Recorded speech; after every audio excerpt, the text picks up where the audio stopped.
projektiga me tegime omale võimalikuks enda kodus üldse veini toota, sest meil puudus kanalisatsioon, meil puudus veevärk ja küttesüsteem, nii et me tegelikult lõime enne need tingimused. Ja see oli päris suur töö, et ühest vanast majast saada selline mugavustega hoone. Ja me tahtsime omale luua maale sellise väikese teenimisvõimaluse, et saaks enda kodus tööd teha.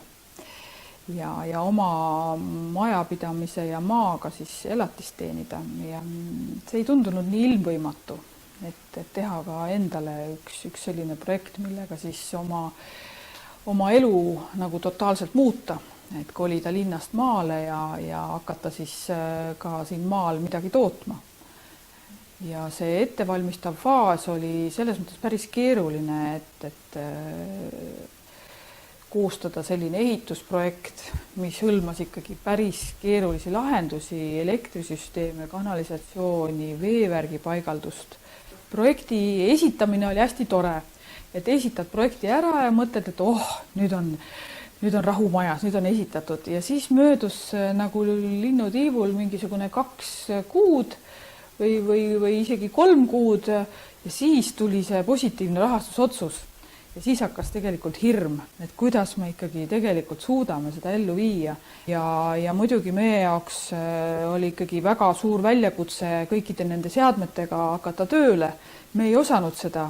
Ja ma arvan, et kõik, kes seda esimest korda teevad, on täpselt samasuguses rollis, peavad tutvuma, peavad ükskord ise läbi tegema kõik need asjad. Kui sa olid lubanud projektis, et sa toodad vähemalt 4000 liitrit veini, siis pidi see nii ka minema ja me tegelikult isegi ületasime oma plaane ja juba esimesel aastal oli meie toodang rohkem, kui me lubasime.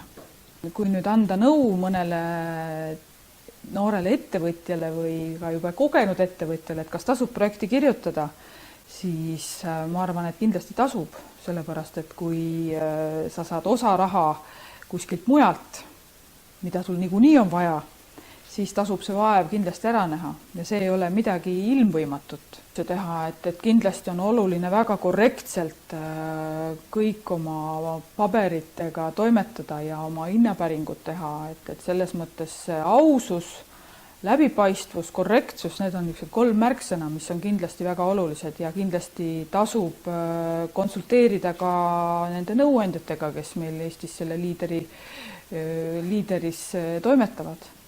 Siis tasub kindlasti mõelda ka see projekti tulemus või see eesmärk, et kas on teostatav. Kas on teostatav ka 5 aasta pärast. Kui see projekt oli ellu viidud, siis ma sain aru, et tagasi enam seda pöörata pole võimalik.